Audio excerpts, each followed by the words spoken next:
Hello, this is Rich from Thoughts on Arsenal. Just doing a quick video today on transfer updates. Now, the main update so far is we're looking pretty close to signing Raphinha, if reports in Brazil as well as in Barcelona are to be believed. They are saying that it could happen even as early as this week. Would he be a good signing for Arsenal? Well, we certainly need to rejuvenate the attack, so I think him and Jesus would certainly make us a bit more dynamic, and we're still going in that profile of players around the sort of the 24, 25 age range, who even if they don't work out in a couple of years, should still hopefully have resale value. So I think that's sensible on our part. The other main link at the moment seems to be Lisandro Martinez from Ajax. Now, I can't say I've watched Ajax too much, so I don't know too much about him, but from what I've heard about him, he sounds like an exciting footballer, actually, and he could offer us some real versatility. We seem to have been linked with quite a few players that can play multiple positions. Aaron Hickey is one, he can play at left back and right back. We'll link with Zinchenko, who can be a full back and also play in midfield, and the same goes with Martinez. Martinez now seems to be the most consistent link. And from what I can gather, he is going to be probably used mainly in midfield, from what I've picked up, if we do sign him. And that would probably spell the end of the Tielemans links, I would think. So if Vieira is going to be used as a number 8, and we sign Martinez on top of that, you wouldn't think we'd necessarily sign Tielemans unless someone like Granit Xhaka was to leave. So I wouldn't say the Tielemans deal is completely dead, but the strongest links look like they're going to be Martinez for midfield on top of Vieira. So recruitment-wise, I think it's been quite an exciting last few days for Arsenal, last week. I think we should be, I think I'm pleased with what we're doing. I mean, I personally would have liked Tielemans. So hopefully maybe I'm wrong and we can do a deal there somewhere on top of what we're doing now. Perhaps Martinez might be used primarily as a left back given Tierney's injury, so maybe Tielemans can still be signed. So if we were to sign Jesus, Raphinha, Tielemans, Martinez, and Vieira, as well as Marquinhos, you would say that's a good summer. Do we have enough goals up front with Jesus and Nketiah? That we'll have to wait and see on that front. I think Saka's going to continue to contribute a good number of goals next year. I think Smith Rowe will chip in.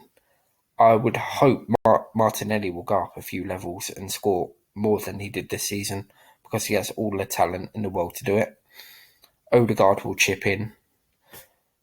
It's just a matter of seeing if Nketiah can go up a few levels and Jesus can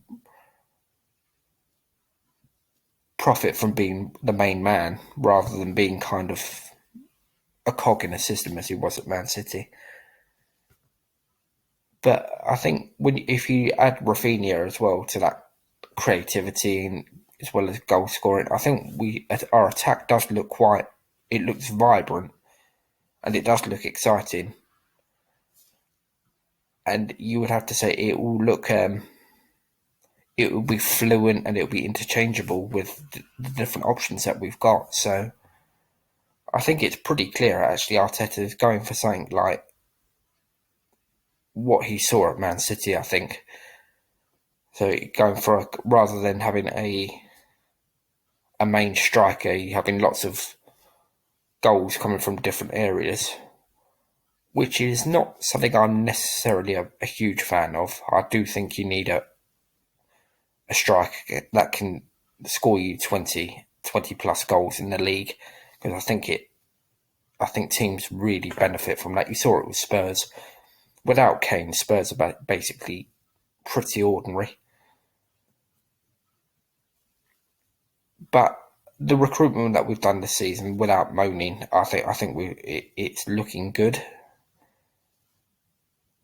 And I do think when you look at other teams as well that are struggling, not Man City, they're not struggling. Man United are struggling. They're hardly getting anything. They're wasting their time on Frankie de Jong, and they're not going to get that deal done. It reminds me of some of the deals we used to do with Wenger when we were linked with Higuain and Suarez. Now, although there might have been a willingness for some of those types of players to come to Arsenal, I think Suarez said he wanted to join, it just never felt like the deals were ever going to get done. And that's what I'm kind of seeing with Manchester United at the moment. And you've just got to say, I think they're just going to. I think Manchester United are going to be in for a long half season this year. I could see them being slipping down to 8th or 9th potentially, especially if Ronaldo tails off a little bit, which you probably expect. Now he's getting another year older. Chelsea are starting to be linked with a few players, linked with Raheem Sterling, but you're not seeing them making a big move in the market for defenders, which is what you'd think they would have targeted. So, like I said the other day, I think there's a real massive opportunity for Arsenal to really, really go for top four this year and actually get it. Because, okay, you can forget 1 and 2, because that's going to be Man City and Liverpool again.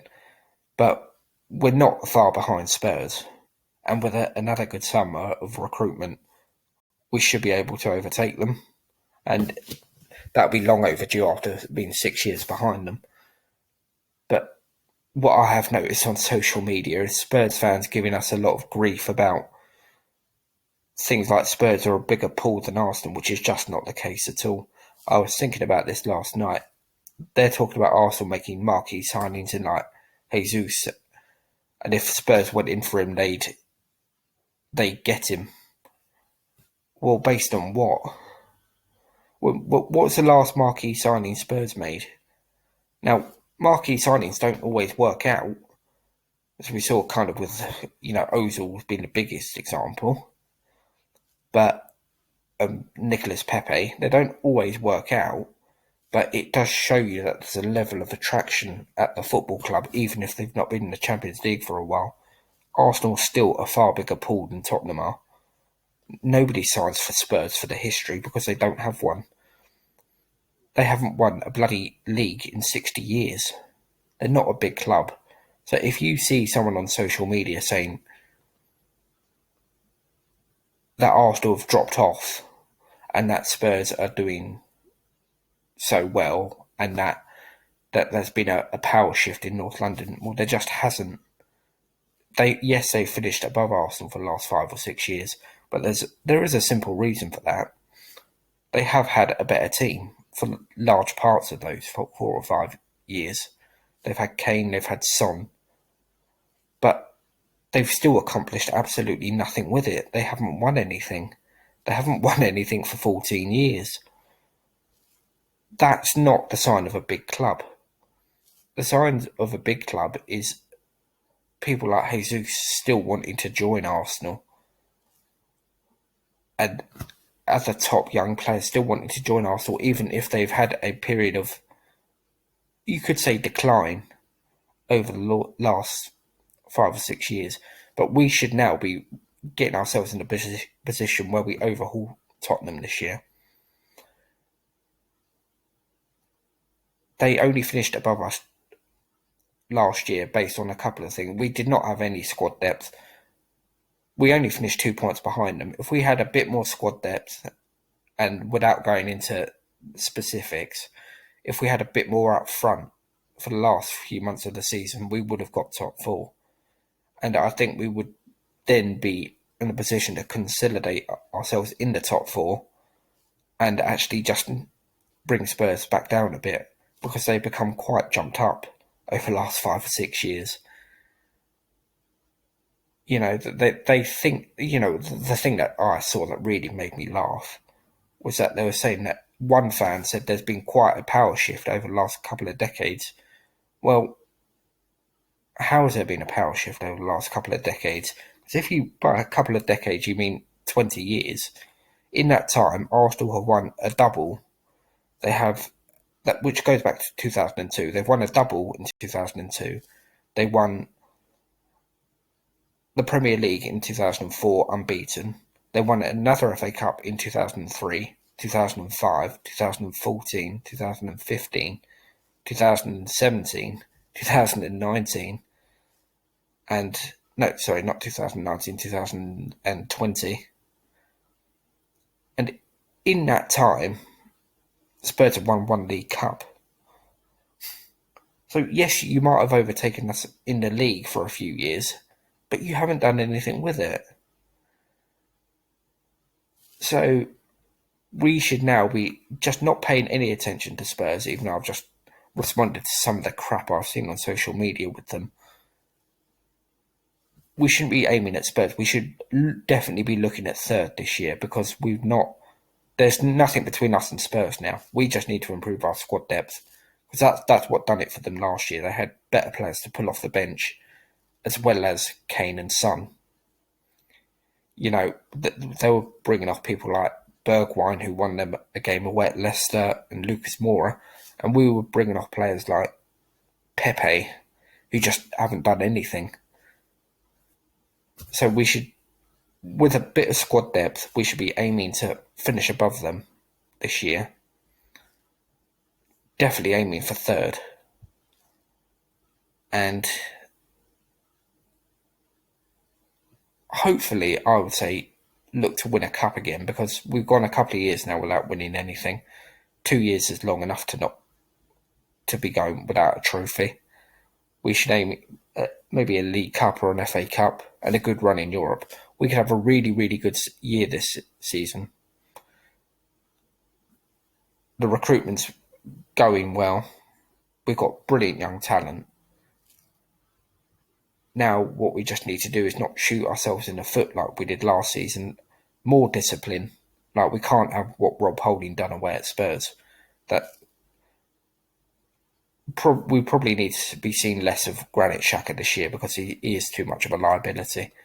And if, on top of the new boys, if we can keep people like Partey and Tierney fit for longer, and Tomiyasu, then absolutely we can have a really fantastic season this year.